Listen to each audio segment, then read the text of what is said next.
बेटा अब हम लोग साइलेंटली बैठ जाओ, थोड़ी देर बात करो, ठीक है। कल हम लोगों ने नया चैप्टर स्टार्ट किया, इसका नाम था breathing and exchange of gases.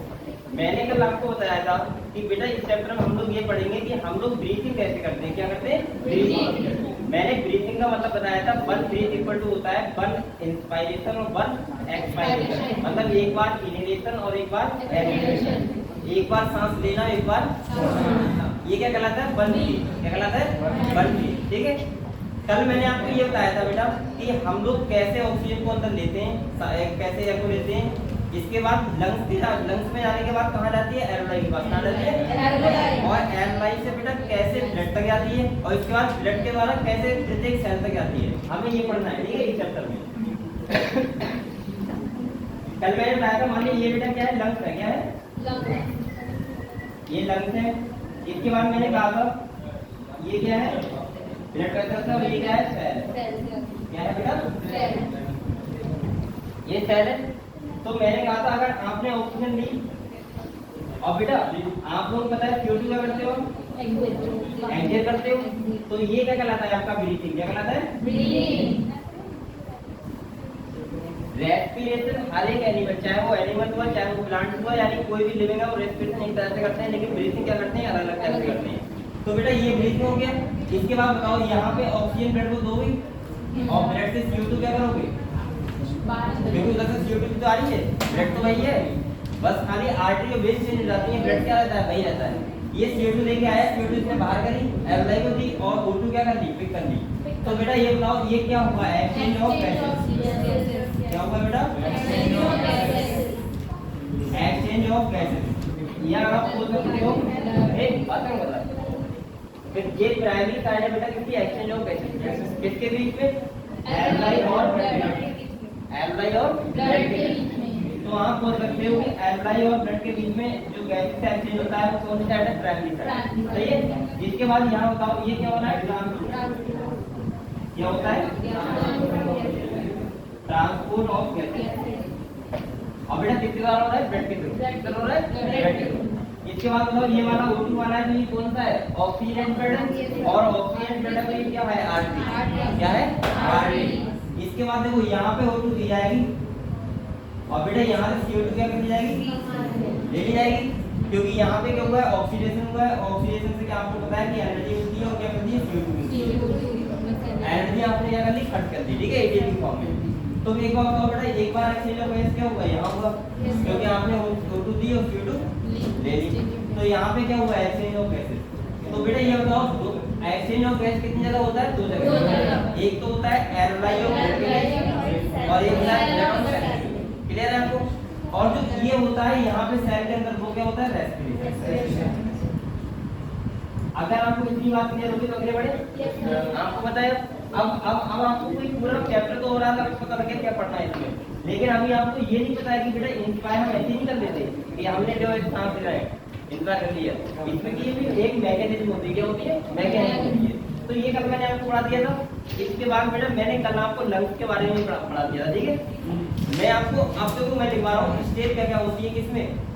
पूरी रेस्पिरेशन की प्रोसेस में। तो आप लोग बेटा कहाँ तक हम पहुँच गए थे बता दो।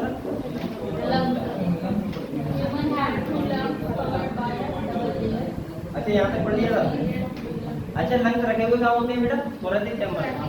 जो थोरेसिक चैम्बर बना होता है वो अगर वेंट्रल साइड में देखें तो स्टर्नम से, डोर्सल साइड में वर्टिब्रल कॉलम, लेटरल साइड में रिब्स, और नीचे से क्या होता है? डायफ्राम।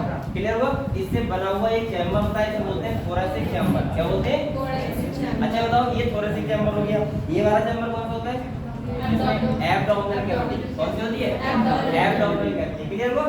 चलो तो बेटा अब आप लोग ऐसा करो, कुछ स्टेप लिखो जो रेस्पिरेशन में क्या होती है? इन्वॉल्व होती है। तो आप लोग ब्लैक पेन से हेड डालना बेटा। देखो respiration involve the respiration involve the respiration involve the respiration involve the following step.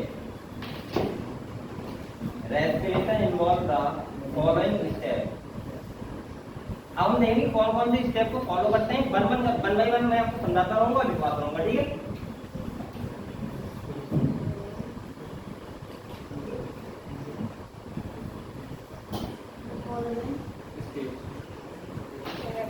बेटा सबसे पहले बताओ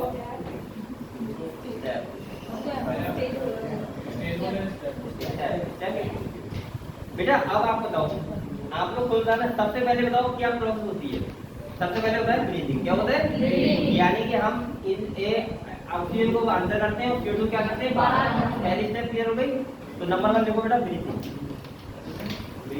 ब्रीथिंग पहला ये तो हो रहा है बेटा, ये बात तो देखो ब्रीथिंग। और इसको हम लोग पल्मोनरी वेंटिलेशन भी बोलते हैं। क्या बोलते हैं? Pulmonary ventilation. अगर आपको दूसरा नाम ना बताओ तो लिख लो नीचे, और क्या लिख लो, पल्मोनरी वेंटिलेशन। अच्छा, वेंटिलेटर भी होता है, आपने सुना होगा, सुना है वेंटिलेटर? जब पेशेंट बहुत ज्यादा क्रिटिकल कंडीशन होता है तो वेंटिलेटर उसमें सांस दी जाती है, मशीन लगी होती है, इतनी ऊंची होती है, वेंटिलेटर। तो वही आया वेंटिलेशन। ठीक है, तो पल्मोनरी वेंटिलेशन हम किसे बोलते हैं बेटा? ब्रीथिंग। ठीक है, चलो अब इसमें क्या होता है, आप लोग ज्यादा थ्योरी मत देखो, आप लोग यहाँ पे ऐसे लिख लो ब्रेक में O2 आउट, वो सॉरी O2 इन और CO2 आउट, बस इतना लिख के बिल्कुल। ठीक है, आप पहला स्टेप क्लियर हुआ।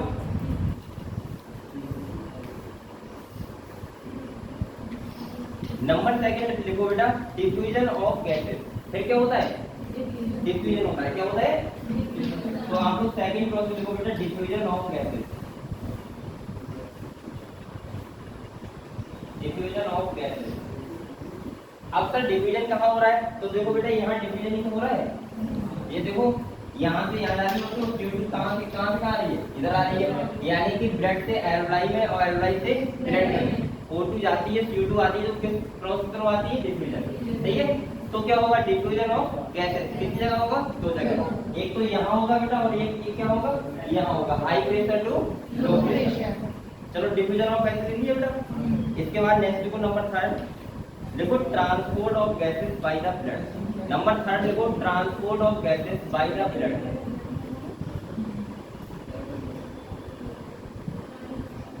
Transport of gases by the blood. Number 3 लिखो, transport of gases by the blood. देखो यहाँ पे बेटा क्या हुआ? डिफ्यूजन हुआ O2 CO2 का। अब देखो क्या हो रहा है? ट्रांसपोर्ट हो रहा है, किसका? गैसेस का। आपको पता है ऑक्सीजन और CO2 का ट्रांसपोर्ट कौन करता है बेटा? ब्लड ही करता है। ठीक है, चलो अब नंबर 4 लिखो बेटा।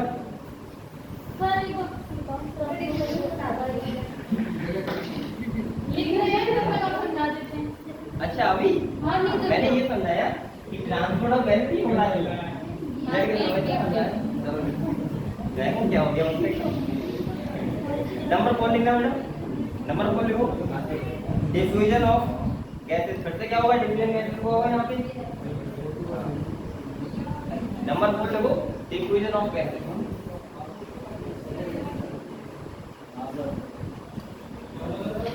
Diffusion of gases. फिर से बेटा एक बार यहाँ होगा, एक बार ट्रांसफर होगा, यहाँ एक बार यहाँ होगा।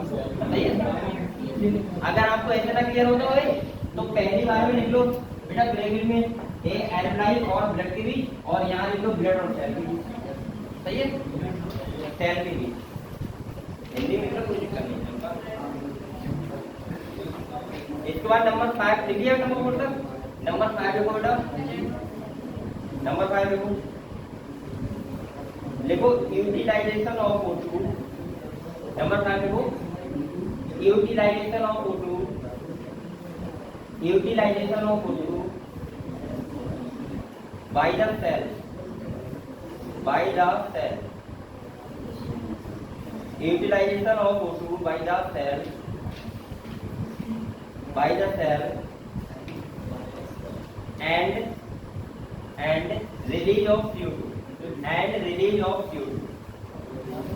Utilization of O2 by the cell and O2 oxygen, and release of carbon dioxide. Clear? CO2 लिख लो, मैं कार है बेटा, कार लेकर बोला हूँ, CO2 लिख लो, उसको खाली कर। देख लिया बेटा, ये बताओ ये लिखे हमने, हो गया क्लियर? तो आप देखो टोटल रेस्पिरेशन में कितनी स्टेप फॉलो होती है? 5। सही है, पहली ब्रीथिंग, सेकंड डिफ्यूजन, तीसरा ट्रांसपोर्ट ऑफ गैसेस, फोर्थ फिर से डिफ्यूजन और पांचवा utilisation of O2 and release क्या होती है। क्लियर हो गया? तो आप लोग ये बताओ, आपको ये पांचों स्टेप क्लियर हो गए? इन्हीं के बारे में पढ़ना है अपने चैप्टर में, ठीक है? तो आपको सबसे पहले हट जाओ बेटा मैकेनिज्म ऑफ ब्रीथिंग। आपको पता है हिंदी में क्या लिखा है? फोटो जाती है ना और अंदर अटलेंगे हम ऐसा मतलब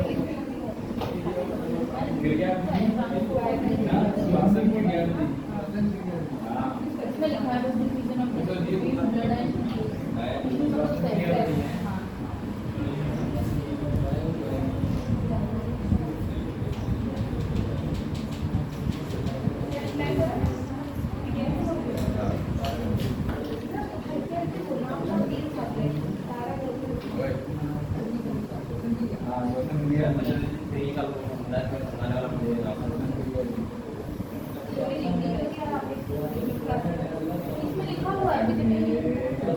आप इधर देखो, अगर हम लोग एक ब्रीथिंग की बात करें,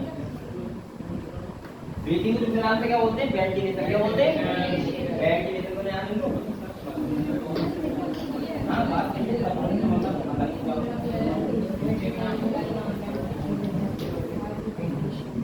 कोई नाम है ब्रीथिंग को तो पल्मोनरी वेंटिलेशन बोलते हैं, पूरा नाम बोलते हैं वेंटिलेशन बोलते हैं।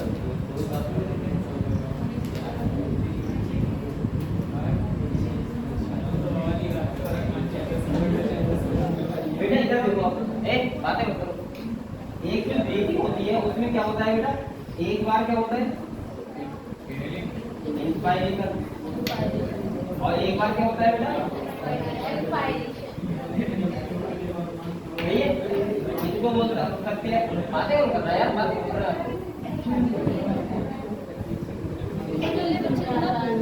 इनहेलेशन और इसे क्या बोलते हैं?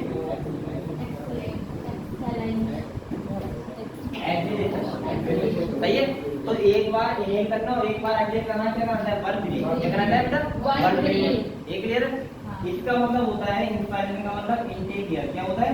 Intake air. इनटेक एयर, ठीक है। और इसका मतलब क्या होता है? अरे आउट एयर कर देना। एयर क्या करते हैं हम लोग? बाहर करते हैं या हम करते हैं गो बैक एयर। ये तो ये है। अब आप लोग समझो इंस्पायरेशन कैसे करते हैं और एक्सपायरेशन कैसे करते हैं, ठीक है? समझने वाली थोड़ा समझ लो आप। पहले आप दूसरा लिखोगे, ऐसे लिखा वजह से मैंने लिखा है, जो भी इसके नीचे आपको और लिखना है। और लिखना है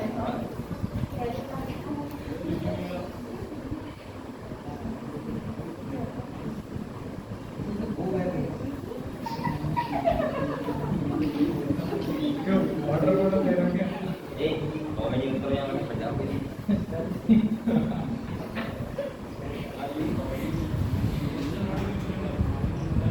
हेलो सर, मैं सोच रहा हूँ आगे में कर देता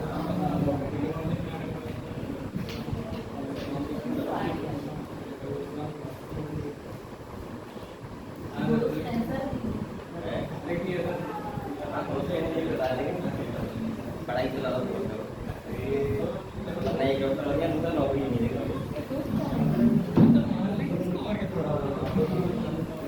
तो कह रहा है कंपाउंड का बात है, कह रहे जी मुझे ऐसी कंपाउंड में कह रहा है कंपाउंड कर लेंगे, कहते हैं कंपाउंड नहीं पढ़ रहा कर रहे हो कंपाउंड तो अभी कर लो है। अरे तो हमला बात चलो कौन कंपाउंड करोगे? कंपाउंड कितने में मिलने वाला है? 3000 रुपये महीने मिलते हैं।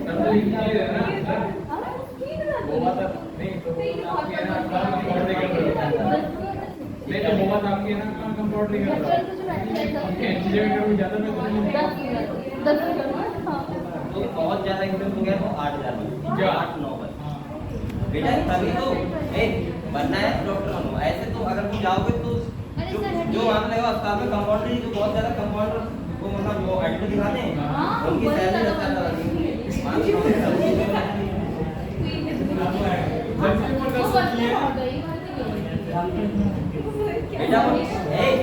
अरे हाँ वो एमबीबीएस डॉक्टर ज्यादा अपना तो दिखाते हैं और सैलरी उनकी मात्र 10,000। बहुत मैं बता रहा हूँ जो मैक्सिमम यहाँ पे 10,000 की आपको 1 घंटे के 2000 क्या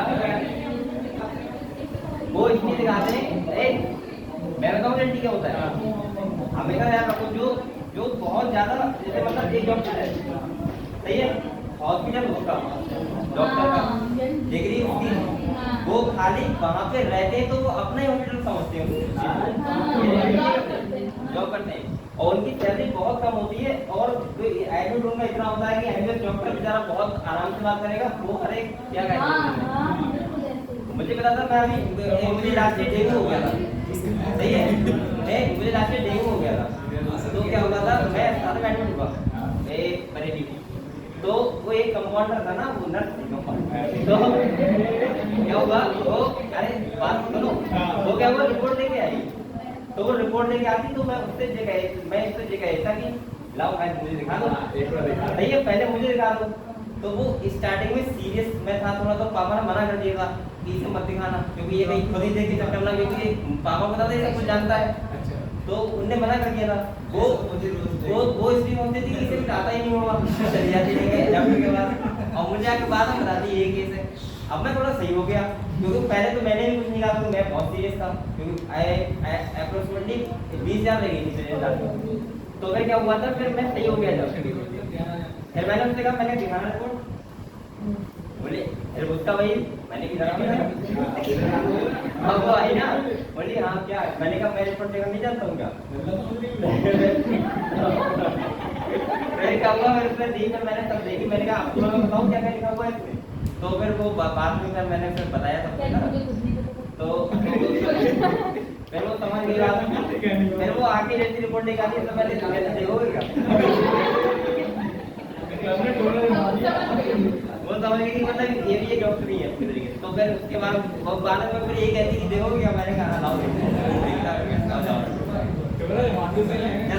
बेटा आप इधर आ जाओ, ये बात सोचो, इधर देखो, एक बार बताओ इंस्पायरेशन और एक्सपायरेशन, बात करो, यहाँ पे क्या होता है बेटा, डिफ्यूजन होता है, क्या होता है, डिफ्यूजन होता है, और आपको डिफ्यूजन पता है कैसी प्रोसेस है बेटा, पैसे high pressure to low pressure.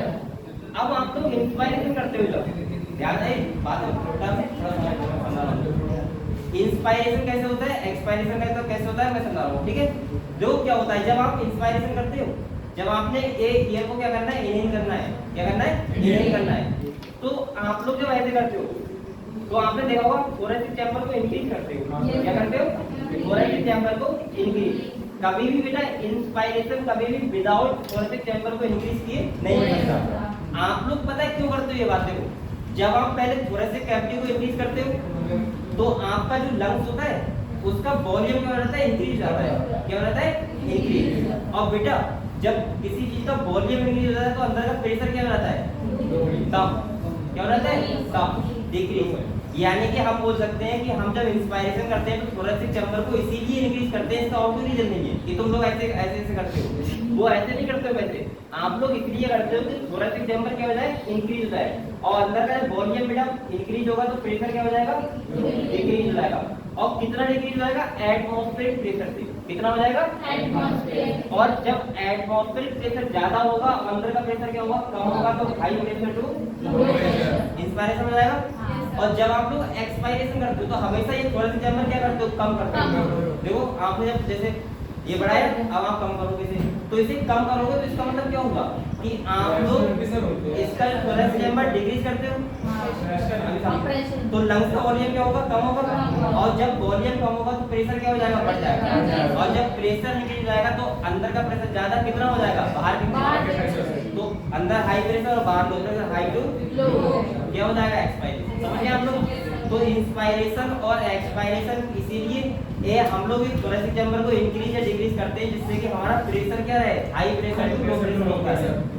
मैं कर रहा हूँ इंस्पायरेशन में तुमने क्या किया, थोरेसिक चैम्बर को इंक्रीज करना है, प्रेशर अंदर का क्या होगा, कम हो जाएगा, high pressure to low pressure, ठीक है।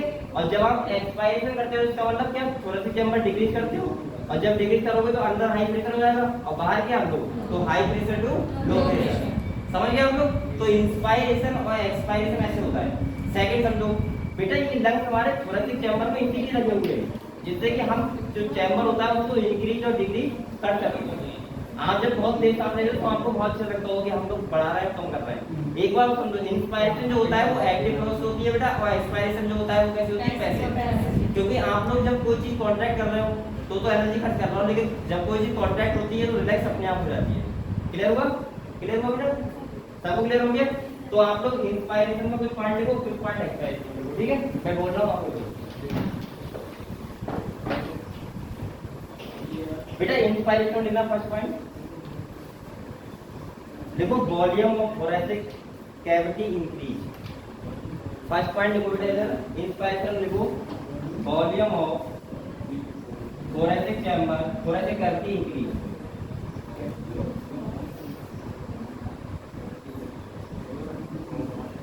इंक्रीज करोगे, सही है?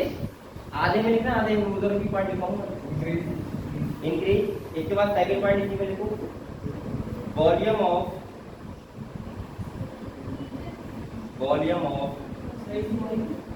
है, हाँ इसी का स्टाइल लिखो। सेकंड पॉइंट लिखो बेटा, volume of size of lungs increase, size of lungs increase. यानी कि लंग्स का साइज क्या हो जाएगा, इंक्रीज हो जाएगा। थोरैसिक चैम्बर का साइज इंक्रीज होगा तो लंग्स का भी साइज क्या हो जाएगा, इंक्रीज हो जाएगा। थर्ड पॉइंट लिखो बेटा, देख लिया? देख लिया? थर्ड पॉइंट लिखो बेटा, देखो pressure of air, pressure of air, pressure of air inside, pressure of air inside the lungs decrease, decrease by the atmospheric pressure, by the atmospheric pressure। यानी कि तुम्हारे लंग्स का जो अंदर का एक जो प्रेशर होगा क्या हो जाएगा, इंक्रीज हो जाएगा। तो सॉरी, प्रेशर क्या हो जाएगा, डिक्रीज हो जाएगा कंपेयर टू बाहर के प्रेशर, ठीक है? और बेटा लास्ट पॉइंट लिखो, देखो air move from outside to inside, air move from outside, air move from outside to inside, outside to inside। Clear हुआ? क्या मैंने बोला, इंस्पायरेशन में क्या होता है बेटा, थोरैसिक चैम्बर इंक्रीज होता है हमेशा। अगर आप भूल जाओ इंक्रीज होगा डिक्रीज होगा तो सांस लेके एक बार देख लेना, नहीं होना, ठीक है? कभी क्वेश्चन आए तो आराम से सांस लेना, इंक्रीज कर रहा है तो पता लग जाएगा, ठीक है? तो थोरैसिक चैम्बर इंक्रीज, इसका मतलब लंग्स का साइज इंक्रीज, तो अंदर वॉल्यूम क्या हो जाएगा, कम हो जाएगा। किससे, बाहर के वॉल्यूम से, वो बाहर के प्रेशर से, और high pressure to low pressure. क्या लिखा आपने, air move from outside to inside, लिया? इसके बाद देखो, that is from high pressure to low pressure, that is from high pressure to low pressure, that is from high pressure to low pressure, high pressure to low pressure. Clear हो बेटा? Inspiration clear हो? चलो अब हमारे डालो, देखो admin sorry इधर expiration करो। देखो volume of thoracic cavity decrease, volume of thoracic cavity decrease. अगर यहाँ पे डिक्रीज ना लिखो तो आप लोग ऐसे बोल सकता है कि volume of thoracic cavity normal, बिल्कुल नॉर्मल होती है, नॉर्मल रहने तो डिक्रीज लिखो। इसके बाद नेक्स्ट लिखो, वॉल्यूम ऑफ साइज, वॉल्यूम और साइज ऑफ लंग्स डिक्रीज। ये ऐसे लिखो, size of lungs decrease, size of lungs decrease. अब साइज बेटा कम होगा तो प्रेशर क्या हो जाएगा, बढ़ जाएगा ना। तो नेक्स्ट पॉइंट लिखो, देखो pressure of air, pressure of air inside the lungs increase, inside the lungs increase. देख लिया? और इसके बाद नेक्स्ट पॉइंट लिखो बेटा, लिखो air move from, air move from, air move from inside to outside, inside to outside, हाँ उल्टा हो जाएगा, इनसाइड टू आउटसाइड। ठीक है? That is from high pressure to low pressure, low to high to low, that is from high pressure to low pressure. देखिए बेटा, high pressure to low pressure. समझ गए बेटा? ये बताओ आप लोग ब्रीथिंग की मैकेनिज्म समझ गए? देखो फिर मैं बता रहा हूँ एक बार, इंस्पायरेशन में आप क्या करोगे? थोरेसिक चैम्बर क्या करोगे? इंक्रीज, प्रेशर अंदर का कम और बाहर के प्रेशर से, तो बाहर ज्यादा अंदर कम एयर आ जाएगी। और जब हम फिर से नॉर्मल स्टेज में लेके आओगे थोरेसिक चैम्बर को, तो अंदर प्रेशर बढ़ जाएगा और बाहर क्या हो जाएगा? कम हो जाएगा। तो फिर से हाई टू ए। आप लोग ये बताओ इंस्पायरेशन एक्सपायरेशन समझ गए कैसे होता है? क्लियर हो बेटा? चलो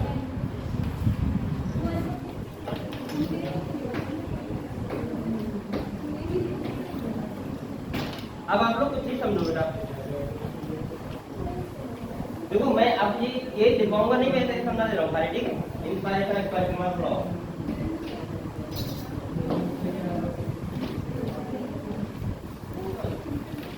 एक बार बताओ, एक बात हम बता दो बेटा, एक बार बताओ आप लोग देखो एक चीज समझो।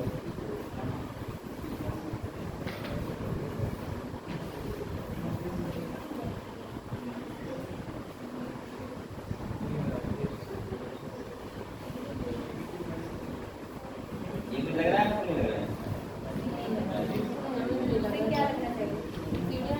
ये क्या लगना चाहिए बताओ? क्या लगना चाहिए? देखो इधर समझो बेटा, इधर समझो मैं क्या समझ। ये आपका क्या है? बैट वो सॉरी अरे यार इसका नाम क्या है? तो बेटा ये क्या है? बैटरी का कॉलम क्या है? कॉलम आगे क्या है?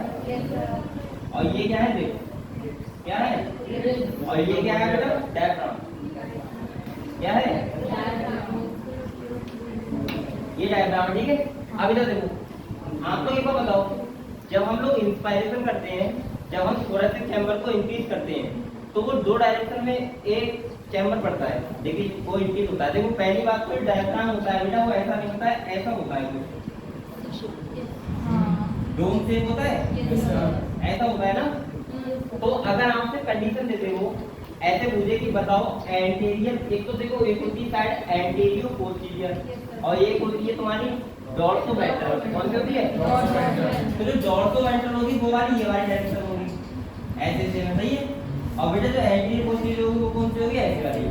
तो अगर आपसे पूछ रहा है कि बेटा बताओ जब एंटीरियर पोस्टीरियर साइड में जब थोरेसिक चैम्बर में इंक्रीज होता है तो कैसे होता है? तो आप क्या कहोगे? जो तुम्हारा डायफ्राम होता है वो कैसा होता है? स्ट्रेट जाता है। कैसा जाता है? स्ट्रेट मतलब सीधा हो जाता है, सीधा आ जाएगा, ऐसे तो जाएगा। ये समझ गए आप लोग? और जब इधर से बढ़ता है तो आपको पता है किससे बढ़ता है? रिस्ट में जो मसल्स लगी होती है, इसका नाम होता है इंटरनल इंटरकोस्टल मसल। क्या होती है? Internal intercostal muscle. Intercostal muscle देखो भाई, अगर लिखो इंटरकोस्टल मसल, जब ये मसल होती है तो इसमें क्या होता है? कॉन्ट्रैक्शन होता है। जब कॉन्ट्रैक्शन होता है तो ये कौन साइड में बढ़ता है? ऐसे बढ़ता है। क्लियर हो बेटा? क्लियर हो? तो यहाँ से ये क्लियर होता है एंटीरियर पोस्टीरियर और डॉर्सो वेंट्रल वेसिकुलेशन किया गया, ठीक है? आपको है पहले बता दिया है कि जो बात ये होगा वो कैसी प्रोसेस है? Active process. कौन सी? कॉन्ट्रैक्शन वाली। और वो कैसी प्रोसेस है? Passive process. क्लियर हो बेटा? इसका क्लियर हो? चलो आगे टॉपिक पढ़ते हैं। हां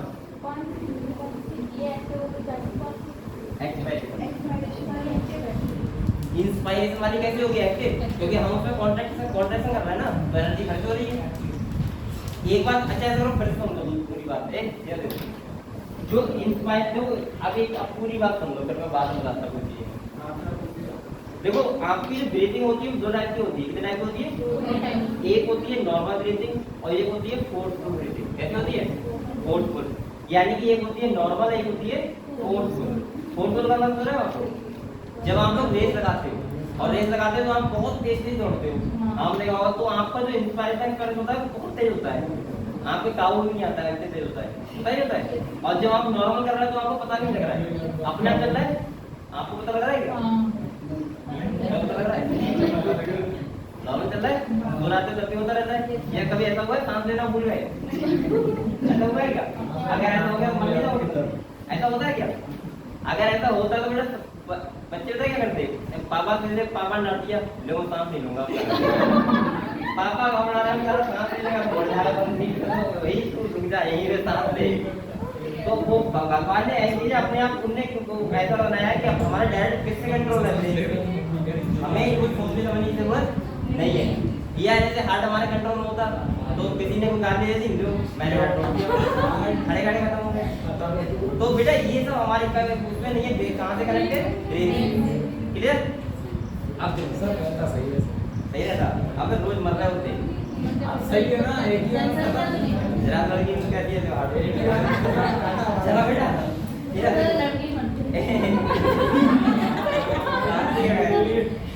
सही बात है। अरे नहीं आजकल की लड़कियां ही मर रही है सब लड़कियां आज ये साइको टाइप की लड़कियां करती होंगी। लड़कियां भी आजकल बेचारी पागल है। हां सर पागल ही होती है। मैंने बात कही सर आपने बेटा अब देखो ए बच्चों इधर देखो, तो आपकी जो नॉर्मल, आप ध्यान सुनो, जो नॉर्मल ब्रीथिंग होती है, नॉर्मल ब्रीथिंग नॉर्मल वाली, उसमें इंस्पायरेशन एक्टिव प्रोसेस होती है और एक्सपायरेशन पैसिव प्रोसेस होती है। सही है, ये बात समझ गए? और जो फोर्सफुल ब्रीथिंग होती है उसमें इंस्पायरेशन भी और एक्सपायरेशन दोनों ही एक्टिव प्रोसेस होती है। ये पूरा माजरा होता है, समझ गए आप लोग? क्लियर हुआ? चलो ठीक है, क्लियर? चलो अब आप लोग अगले हम लोग कुछ चीजें पढ़ते हैं बेटा, कुछ पॉइंट लिखो कॉमन, ठीक ना? ऐसे लिखो कॉमन पॉइंट है दोनों लिखो।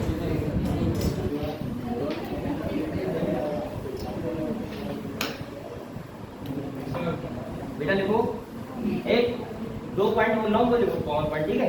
इसके नीचे नोट करके लिखना है बेटा, लिखना we have the ability, we have the ability, we have the ability, we have बोल रहा हूँ, we have ability, वो we have the ability है, आपका प्रोनाउंसिएशन ही दी जा रहा है। we have the ability to increase the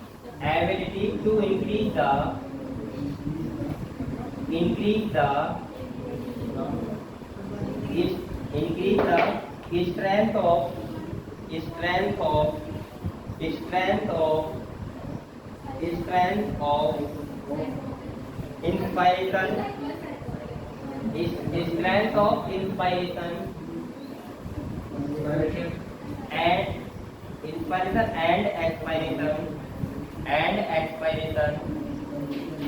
and expiration with the help of देखो एडिशनल मसल, क्या लिखोगे बेटा? एडिशनल मसल,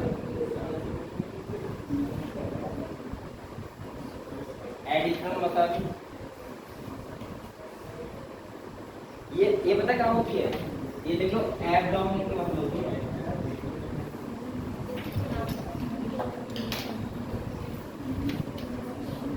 एब्डोमिनल मसल होती है, एडिशनल मसल, ठीक है? एंड अरे सर रुक जाइए। हाँ लिखो एंड आप बताइए। Internal intercostal muscle, intercostal muscle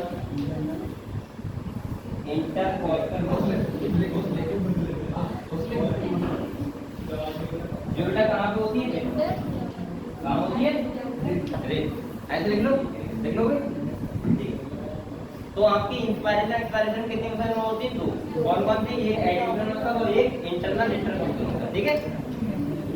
जो रिस्ट की है और कहाँ की है? ए एब्डोमेन कैविटी, ठीक है? तो ये क्या करवाती है बेटा? आपसे कॉन्ट्रैक्शन और रिलैक्सेशन होता है, ठीक है? इसके बाद नेक्स्ट पॉइंट देखो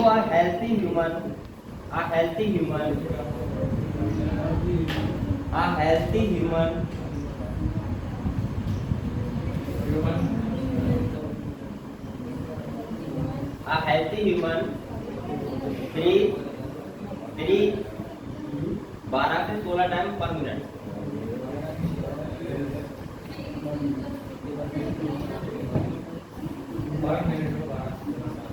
तो एक हेल्थी वन बेटा 1 मिनट में कितनी बार काम देता है? 12 से 16 बार, सही है? तो 1 मिनट में कितनी बार सांस देते हो? अच्छा हार्ट बीट हमारा कितने करता है 1 मिनट में? 72 बार, ठीक है? ऐसे ठीक है इतना? चलो अच्छा ये बताओ, अगर हमें ये देखना है तो वो इंस्ट्रूमेंट कौन सा होता है? इसमें हम देखते हैं कि कितनी बार सांस ले रहे हो। स्टेथोस्कोप, उससे तो हार्ट बीट चेक करते हैं। स्पायरोमीटर, कौन सा है? स्पायरोमीटर। तो इसका नाम लिख लो बेटा इंस्ट्रूमेंट का, ऐसे लिख लो, ऐसे लिख लो, ब्रीथिंग एस्टिमेटेड बाई स्पायरोमीटर। क्या देखो spirometer, breathing estimated by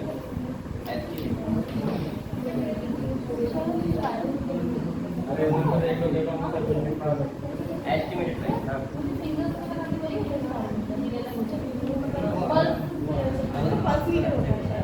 spirometer तो होता है ना, कैसा होता है?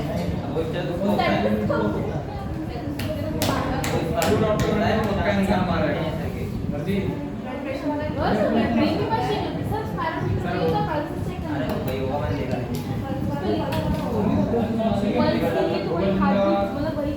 अरे वो तो वो स्टेथोस्कोप तो वो होता है जो गाना सुनते हैं, गाने सुनते हैं। हमें गाने ऐसे तुमने देख फोन के स्पीकर में लगा के वो ऐसे करके रख ये ईयरफोन था। वो बताता हूँ। अरे जल्दी भाई तो है भाई है देख देखो ये तो मुंह में लगा है। मुंह में लगा रही है उंगलियों में।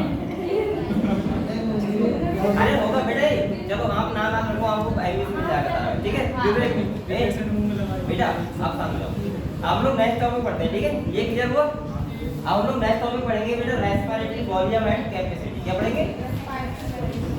Volume and capacity. ये बता दो। Yes sir. जो डॉक्टर बन लेना तो खत्म कर दो। बेटा अब हम लोग नेक्स्ट टॉपिक पढ़ रहे हैं, कौन सा?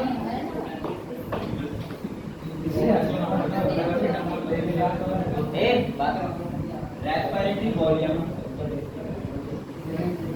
आज सिंपल क्या है? कर लिया बात करना पहले कुछ लग रही है।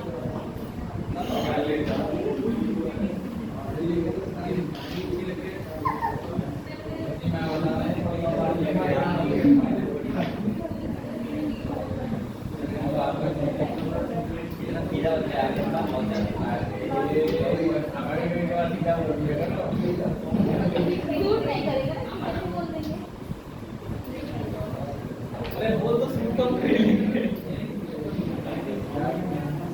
बेटा बात नहीं होगा।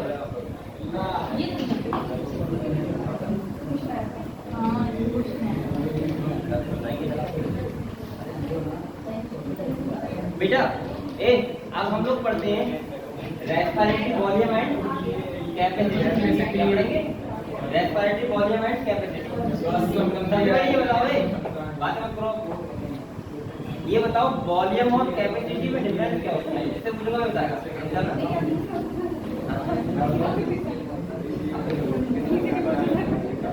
पहले इससे पूछूंगा, ये बोल नहीं रहा। इधर देख, ये बता वॉल्यूम और कैपेसिटी में क्या डिफरेंस होता है? पहले बताओ वॉल्यूम मतलब क्या होता है?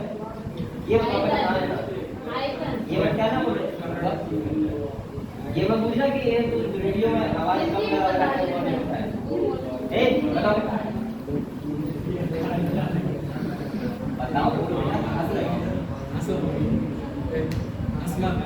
नहीं पता है? हाँ ऐसे बोलो, आप बताएगा, ये बताएगा ये बताओ वॉल्यूम क्या होता है? पानी का है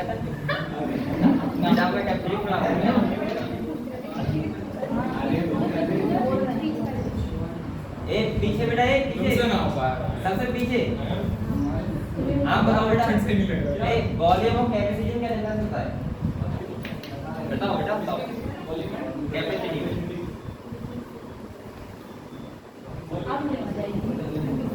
बस गूगल ना चला हॉटस्पॉट दूं? हाँ दे दे। सही कह रहा है। दिन का खर्च होता है। लो हॉटस्पॉट दे दे रहा हूँ लो। देखो ना साथ ही बैठेगा ए तो तुम यार ए जरा ठीक है साथ ए बेटा आप बताना जीशान वॉल्यूम और कैपेसिटी में क्या डिफरेंस होता है बेटा जो समझ में आता है वो बोलो जो समझ में आता है।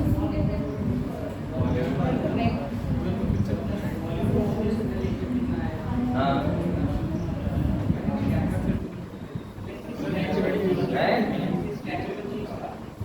कैपेसिटी चलो बेटा मैं बता रहा हूँ सब लोग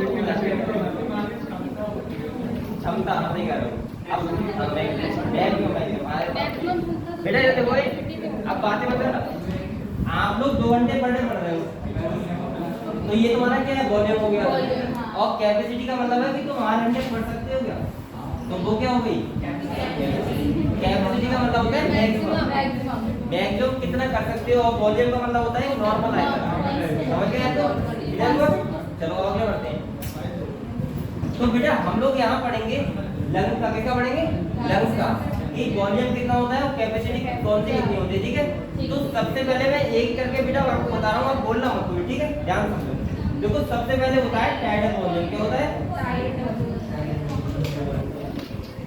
आवाज क्या आ रही है आवाज क्या आ रही है बेटा बोलो मत बिल्कुल भी बोलो मत सबसे पहले क्या है बेटा टाइडल वॉल्यूम इसको शॉर्ट में बोलते हैं टीवी क्या बोलते हैं टीवी टाइडल वॉल्यूम का मतलब होता है टाइडल वॉल्यूम का मतलब होता है कि हम नॉर्मल म्यूजिक जब करते हैं तो कितनी ईयर को इंस्पायर करते हैं और कितनी एक्सपायर करते हैं नॉर्मल टीवी क्या बोला मैंने नॉर्मल हम कितनी ईयर लेते हैं और कितनी छोड़ते हैं तो वो आती है 500 ml कितनी आ रही है 500 ml अब बेटा इनको बताओ अगर मैं 1 मिनट की निकालूं तो निकाल दूंगा आराम से देखो 500 अगर मैं करूं तो 500 इक्वल टू 12 से 16 1 मिनट में कितनी बार सांस देते हैं 12 16 तो बेटा बताओ कितनी आएगी 12 5 60 16 5 80 यानी 6000 से 8000 ml पर मिनट ये समझ गए आप लोग ये समझ गए टाइडल वॉल्यूम क्या होता है नॉर्मल जो हम ये लेते हैं छोड़ते हैं ठीक है 500 ml इसके बाद हमारा सेकंड आता है बेटा क्या आता है IRB क्या आता है इसका मतलब होता है इंस्पायरेटरी रिजर्व और इसको हेडिंग बोलते हैं बेटा IRB यहाँ से क्वेश्चन आता है बातें वक्त चक्कर पड़ जाओगे बहुत सारे तो इसको क्या बोलते हैं IRB क्या बोलते हैं IRB एक बात याद रखना यहाँ पे हमेशा क्वेश्चन में शॉर्ट फॉर्म लिखा होगा पूरा नाम नहीं लिखा होता है IRB लिखा होगा खाली ठीक है तो इसका मतलब क्या होता है इंस्पायरेटरी रिजर्व अब देखो नाम से पता लग रहा है इंस्पायरेटरी का मतलब होता है कि हम कितनी ईयर को इंस्पायर कर सकते हैं कितनी ईयर को इंस्पायर कर सकते हैं तो उसका कितना वॉल्यूम होता है बेटा 2500 से 3000 ml 2500 से 3000 ml क्लियर हुआ बेटा क्लियर हुआ ERB देखो कितना इसका कैलकुलेशन करें 1 मिनट में मत करो ऐसे रहने दो तीसरा देखो बेटा तीसरा आता है एक्सपायरेटरी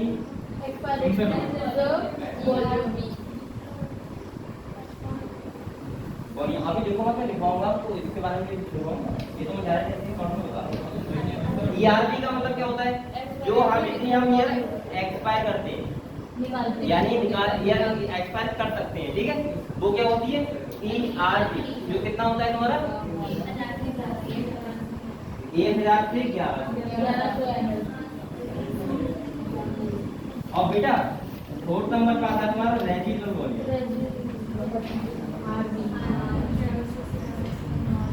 और इसको बोलते हैं RB और इसका मतलब पता है क्या होता है कि जो एक्सपायरेटरी हमने ईयर दी है उसके बाद कितनी हमारे लंग्स में रह जाती है और लंग्स में बची ईयर क्या कहलाती है रेजिडुअल वॉल्यूम और ध्यान रखना बेटा हम एक्सपायर करने के बाद में हमारे लंग्स में ईयर रह जाती है ठीक है तो उसे क्या बोलते हैं रेजिडुअल वॉल्यूम कितना होता है 1100 से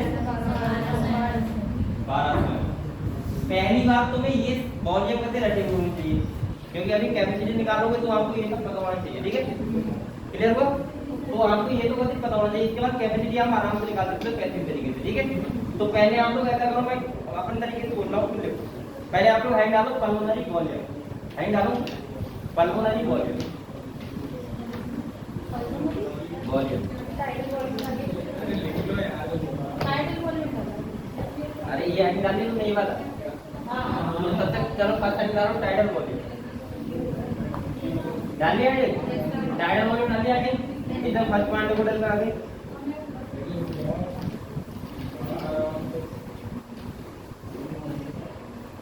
टाइडल वॉल्यूम में देखो बेटा फर्स्ट पॉइंट देखो volume of air, volume of air, volume of air inspired और एक्सपायर्ड, इंस्पायर्ड और एक्सपायर्ड, इंस्पायर्ड और expired during a normal respiration, during a normal respiration, normal respiration. समझ गए आप लोग? और बेटा जैसा आगे लिख लो 500 ml, क्या लिख लो 500। और अगर आपको 1 मिनट पूछे तो आप बता सकते हो आराम से, ठीक है। 12-16 टाइम से मल्टीप्लाई कर देना, आराम से आ जाए 500 ml, ठीक है। तो ये तुम्हारा क्या होता है नॉर्मल ब्रीथिंग वाला टाइडल वॉल्यूम, क्या होता है बेटा टाइडल वॉल्यूम, नाम ही याद रखना बहुत जरूरी है, सही है। नंबर सेकंड हैंड आओ इंस्पायरेटरी रिजर्व वॉल्यूम, ये नाम है इंस्पायरेटरी रिजर्व वॉल्यूम, आइए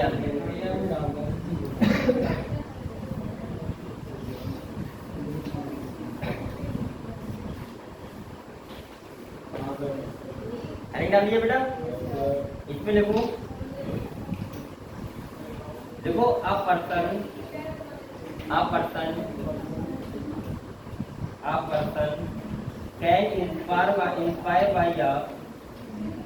can inspire by a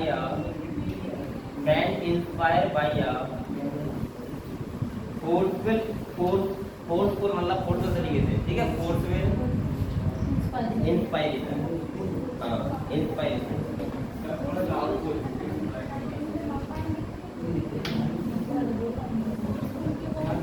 बेटा देखो इंस्पायरेशन, इंस्पायरेशन, ठीक है, लिखिए।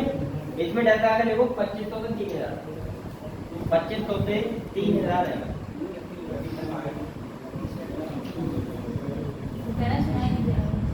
और नहीं है बेटा, आप लोग ऐसा किया करो, सब लोग ध्यान सुनो। आप लोग बेटा चाहे केमिस्ट्री में ऐसे बैठना, मुझे नहीं पता, बायोलॉजी में आप लोग कहते एकदम ऐसे ऐसे, ये देखो ये बेंच इधर सब खाली है, आप लोग पीछे बहुत दूर तक चले गए हो, तो थोड़ा सा आवाज कम आता होगा आपको, सही है। मुझे ज्यादा बोलना पड़ेगा तो फायदा क्या, आप जो वो तीन लड़के इधर बैठ जाओ आवाज कर जाओगे, वो वाले में चल रही तो बेटा इधर ऐसे बच्चे पास भी रहेंगे सारे, ठीक है, ऐसा क्या होगा। इसके बाद बेटा देखो expiratory reserve volume, expiratory reserve volume देखो ये आ रहा है एक्सपायरेटरी रिजर्व वॉल्यूम, और ब्रैकेट में लिखो ERV, ठीक है।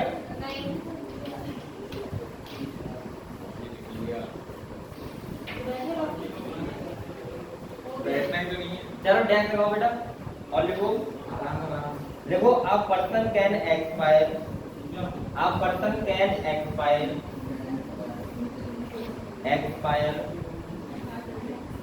by a forceful expiration, by a forceful expiration, by a forceful expiration। अब बेटा इसका वॉल्यूम कितना है 1000 से 1100 है बेटा। ये वॉल्यूम बहुत जरूरी याद करना, ठीक है, ये याद ही कर लेना साथ साथ, क्योंकि इनका नाम का परिवार तो है कितने 4 वॉल्यूम 500, एक 2500 3000, एक 1000 से 1100 और रेजिडुअल 1100 1200, सही है। आप लोगों को बेटा रेजिडुअल वॉल्यूम क्या देखो residual volume,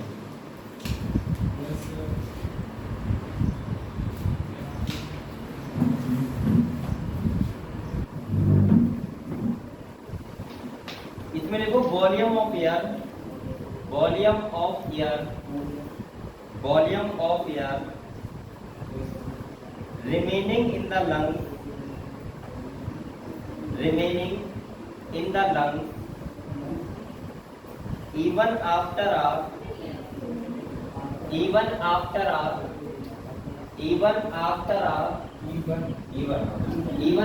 a forceful expiration, यानी कि forceful expiration, यानी कि आप लोग एक्सपायरेशन करने के बाद जो एयर हमारे कहाँ रह जाती है, लंग्स में जाती है, वो क्या कहलाता है बेटा, रेजिडुअल वॉल्यूम। ये कितना होता है, 1100 से 1200 ml, 1100 से 1200 ml।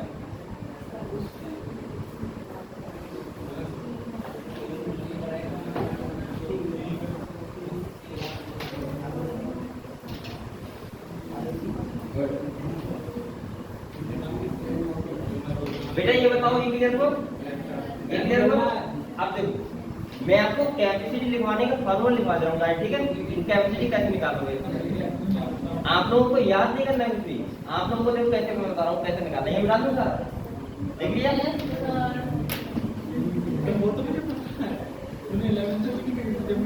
एक बात आपको अभी बात करते हैं। अब हम लोग क्या पढ़ेंगे, कैपेसिटी क्या पढ़ेंगे, कैपेसिटी। अब देखो बेटा, अगर हम कैपेसिटी की बात करें तो सबसे पहले पता है कैपेसिटी कौन सी आती है, इंस्पायरेशन कैपेसिटी। क्या आती है,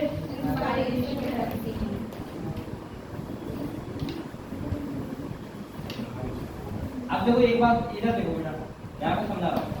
इंस्पायरेशन कैपेसिटी जब भी आपको निकालनी है तो अब ये कैपेसिटी का मतलब मैक्सिमम पूछ रहा है, तो इंस्पायरेशन कैपेसिटी का मतलब हुआ कि तुम इसमें क्या करो, एक तो IRB वो तो होगा ही होगा, जो तुम इंस्पायरेशन कर रहे हो तो होगा ही होगा, और साथ में मेरा जोड़ दो टाइडल वॉल्यूम, क्या जोड़ दो, तो जो भी आएगा तुम्हारा क्या आ जाएगा, इंस्पायरेटरी कैपेसिटी।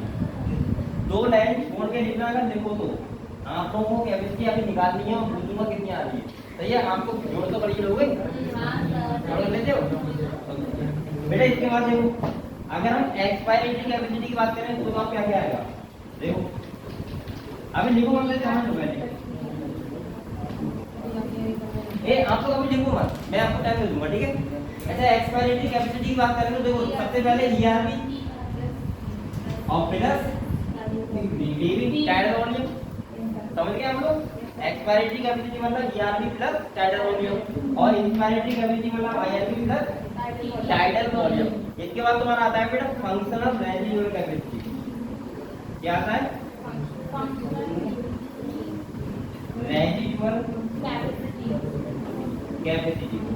अब इसका मतलब क्या होता है, देखो बेटा इसका मतलब तुम्हें इससे नहीं लग रहा है क्या, रेजिडुअल कैपेसिटी पूछ रहा है, तो देखो एक तो रेजिडुअल वो, एक तो IRB उड़ेगा, जो तुमने ली सांस वो भी तो लंग्स में गई थी, और छोड़ी सांस वो, और क्या जोड़ दो, RB, मतलब इसका रेजिडुअल वॉल्यूम जो IRB ERB plus RB, D में जोड़ दो क्या आ जाएगा, रेजिडुअल कैपेसिटी आ जाएगी। समझ गए आप लोग, नहीं समझे, समझे नहीं समझे, चलो अब बेटा देखो ये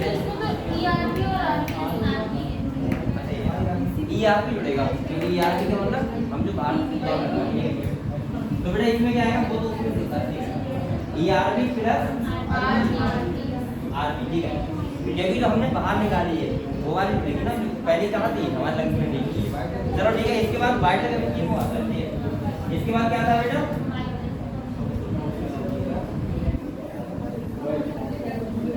और वाइटल कैपेसिटी वाला क्या आएगा, ERB plus IRB plus TB।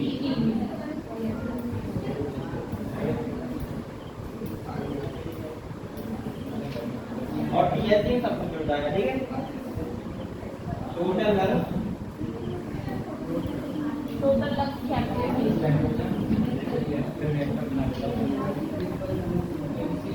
इसका मतलब क्या होगा, TSD। आपने देखा है TSD का बात है, तो उसमें देखो क्या करना पड़ेगा, IRB plus ERB plus RB और प्लस TB सब कुछ जोड़ दो, ठीक है। तो आप लोग ये समझ गए।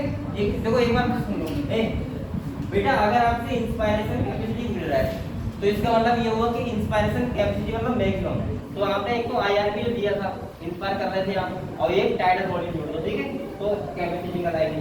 एक्सपायरेटरी कैपेसिटी का मतलब होता है कि ERB और टाइडल वॉल्यूम, ठीक है। इसके बाद देखो फंक्शनल रेडिकुलर कैपेसिटी का मतलब होता है कि तुम्हारा जो लंग्स में सांस बची थी, जो तुमने एक्सपायर करी है वो भी पहले कहाँ थी, लंग्स में तो होगी। तो इसीलिए हम लोग क्या करते हैं ईआरबी और आरबी जोड़ देते हैं, ठीक है। और इसके बाद वाइटल कैपेसिटी का मतलब क्या होता है कि जो तुम सांस ले रहे हो छोड़ रहे हो और जो टाइडल वॉल्यूम, ठीक है। और इसके बाद टोटल लंग कैपेसिटी सारे चीज आई है, ठीक है। तो आप लोग क्या करोगे, वो कैसे करना है इधर देखो, एक बार सब लोग देखो पहला वाला ये लिखोगे आप लोग। इसके बाद मेरी तरह नहीं लिखना है, आपको कैसे लिखना है देखो।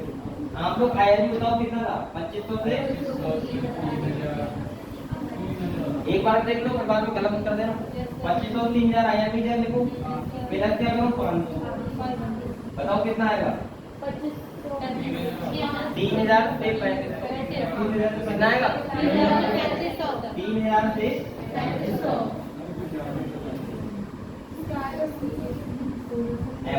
ऐसे लिखना है आपको, ठीक है। अब आपका ये कि किसका आगे इंस्पिरेशन का वैल्यू कितनी होती है 3000 से 3500। ऐसे आपको ये लिखना है तो ये जोड़ना है, ठीक है। ये लिखना है तो जोड़ना है, ये लिखना है तो जोड़ना है, ठीक है। और ना जोड़ में लाओ मुझे बता देना, मैं बताता हूं, ठीक है। चलो आपने अपनी कॉल सभी लोग करोगे, मैं देखूंगा भी आपको।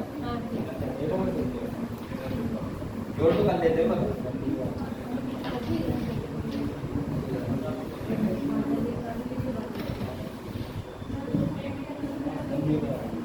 आराम से करना, गलत मत कर देना।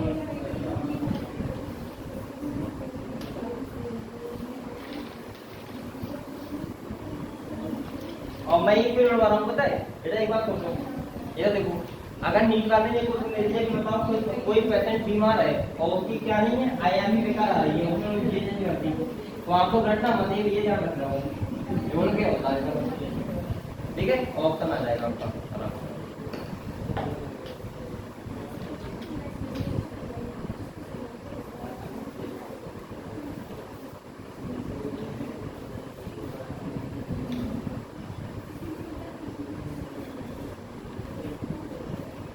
एक एक करके निकाल के उसके बाद तीसरा लिखा है एकदम लाइन पे, समझ रहे हो, हम लोग कर रहे नहीं कर रहे।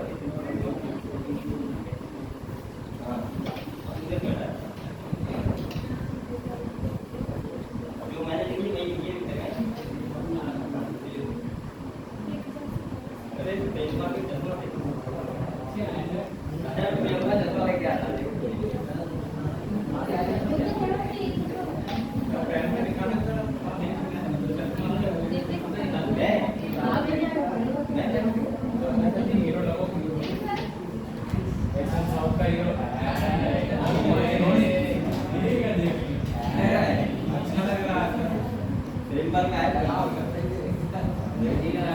किसी का नहीं आज से आपका मैं समझ नहीं लगा ये बात ना सर, नहीं लगा ये जब घर से आता है चश्मा लगा के आता है, मतलब जाता है यहाँ निकाले यहाँ भी आया करो ना, मस्त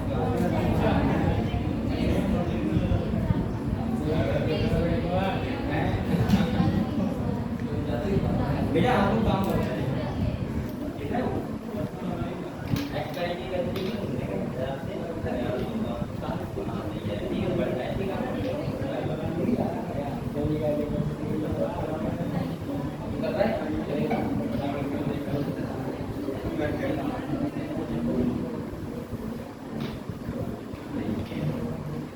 बेटा ये ना पता हो ना निकाल के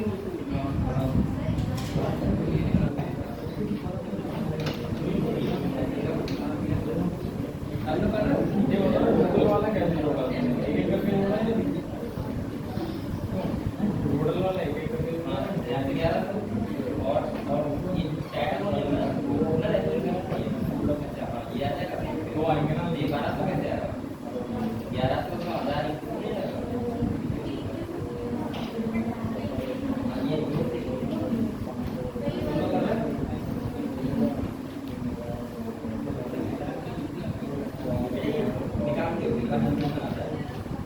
आप लोग बोलिए आप कर ठीक है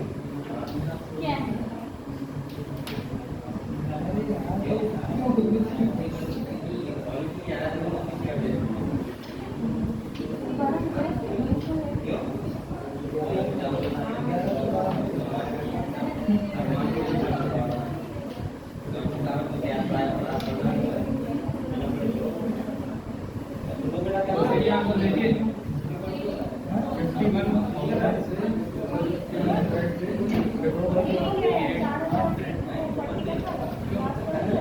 लास्ट वाला कितना है? लास्ट वाला कितना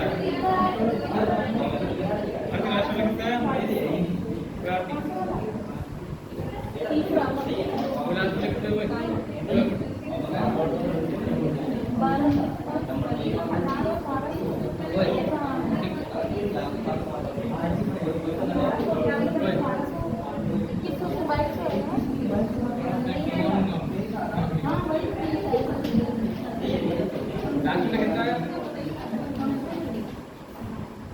आप कर रहे हो? हाँ सब एक सब लोग करो बेटा। तुम दोनों लोग क्या कर रहे हो? बातें कर रहे हो? सही है? सही है। बेटा ये आ गए तुम लोग? हो गया?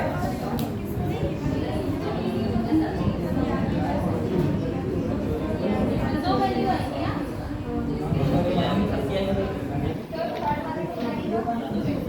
थर्ड वाले का? अरे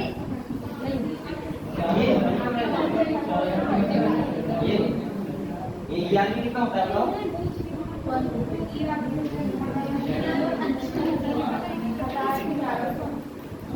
देखो ये आदमी कितना है? 1000 से 11 और ये कितना है? और नेचुरल वॉल्यूम कितना है? 1000 से 11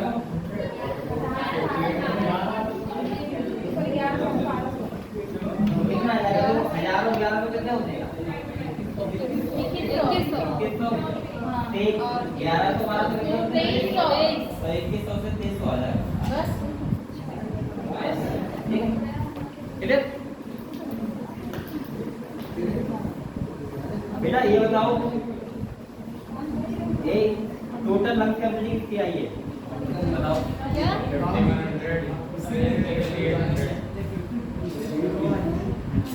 51 से 58 आई है।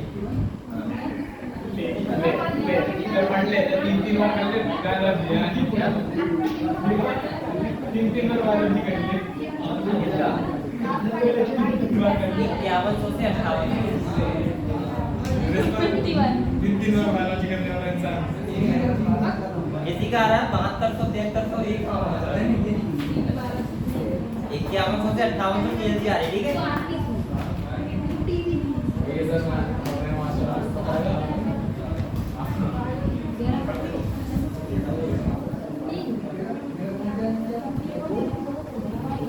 पहले 500 जोड़ 2500 जोड़ 1000 जोड़ और 1100 जोड़। ठीक है?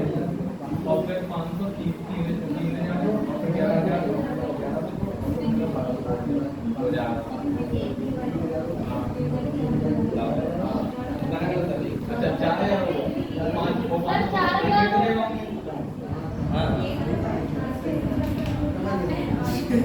यार इसका दिमाग खराब नहीं है और 515 क्यों पानी में छोड़े आएंगे तो 4000 जैसा कुछ हमने को पढ़ना तुम देखो 11 से 5 अरे क्या रीजन को मुझे आने अरे ये तो अच्छा हो गया ये थोड़ा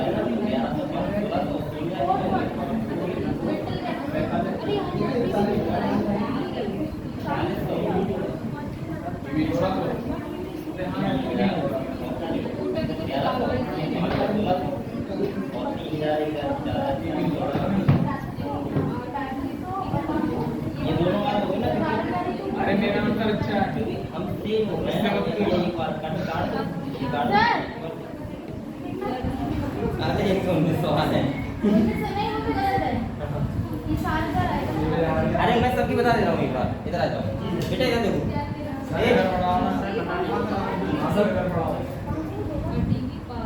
इधर देखो बेटा, इधर देखो, सब लोग देखो। अब मैं एक बार ड्रॉ कर रहा हूँ। ठीक है सर? इधर देखो बेटा, ये आईआरबी है, ये क्या है? ईआरबी सही है? ये बताओ आईआरबी कितना है? इंस्पायरेटेड इनर वॉल्यूम कितना है?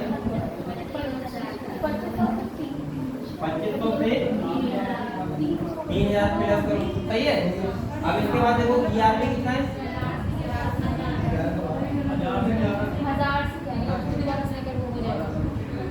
1000 से 500 हाँ तो गलत है कोई अब ये देखो सब लोग 2500 और 1000 3500 और 500 4000 4000 से अब देखो 3000 1100 कितने हुए 4100 500 तो 4000 से 40 आ जाएगा सही है हाँ तो मैं उसमें कितने हो रहा है ना 2500 से 3000 हाँ अस्सी वाले भी तो समझो तुम एक में 5 जोड़ो दूसरे में जोड़ना पड़ेगा क्लियर हुआ बेटा और ये वाला नीचे वाला तुम नहीं हम नहीं करेंगे लास्ट टीएलसी लास्ट को नहीं करेंगे टोटल कंसेप्ट निकाली कितना है ये बताओ 51 से 58 ठीक है बता दो ये देखो बेटा आईएनबी कितना है बताओ जल्दी बोलो मैं हिंदी बोलवा रहा हूँ मुझे पता है लेकिन तुम्हें याद हो जाए 2500 से 3000 बिना करो यानी कितना बताओ 1000 से 1100 इसके बाद आरबी बताओ बेटा कितना है 1100 से 1200 और इसके बाद बेटा टी बताओ कितना है ये लिख लिया हमने सारा इतना आएगा ठीक है अब जो होए चलो 2500 1000 कितने हो गए 3500 और 1100 है 3500 1100 कितने हो गए 4600 और 4600 500 तो 5100 आ गए से अब देखो इधर बेटा 3000 और 1100 कितने होते 4100 1200 कितने होते 5300 और 5300 500 कितने होते 58 आ गया सही है हो गया हो गया तो आप लोग ये बताओ रेटिकुलर सॉरी पल्मोनरी बॉडी और कैपेसिटी क्लियर हो गई क्या सही है सब क्लियर हो गया सब क्लियर हो गया बेटा यहाँ से क्वेश्चन आ सकता है आपको ध्यान रखना ठीक है चलो टाइम भी कम हो गया सर ये पूछता क्या है इसमें वो कैसे भी क्वेश्चन करे आपको सब पता है तो आप कैसे भी करे देखो वैसे बोल देगा या देखो वो याद भी दे देगा अपनी कोई आप कुछ ऐसी रहेगी अगर मैं क्वेश्चन बनाएगा तो बना देगा और फिर एक बार तो एक्सप्लेनेशन कैसे बताओ अब देखो इधर देखो उसने याद भी जवाब दे दी सही है याद भी जवाब दे दी तूने अब वो मुझे एक्सप्लेनेशन कैसे बताओ कितनी आएगी टीवी की वैल्यू लगा टीवी को लगा समझ बताओ सही है ऐसे क्वेश्चन आएगा क्लियर हो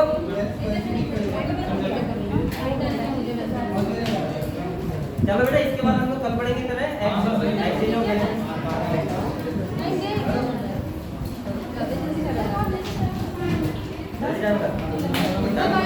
पता ही नहीं चलता है नहीं अब बाकी सब